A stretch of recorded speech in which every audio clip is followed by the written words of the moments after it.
ಈ ಜನುಮವೇ ದೊರಕಿದೆ ರುಚಿ ಸವಿಯಲು.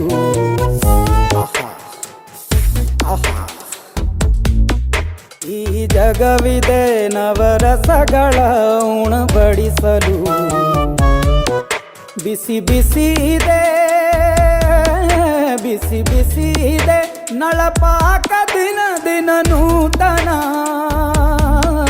ಈ ಬಿಸಿಯುವಾರುವ ಮೊದಲೇ ಎಲ್ಲರ ಜೊತೆಯೇ ಮೆಲ್ಲುವ ಕಲೆಯ ಜೀವನ ಜನುಮವೇ.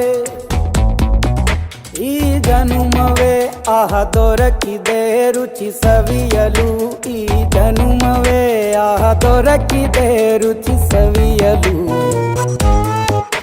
ಈ ಜಗವಿದೆ ನವರಸಗಳ ಉಣಬಡಿಸಲು.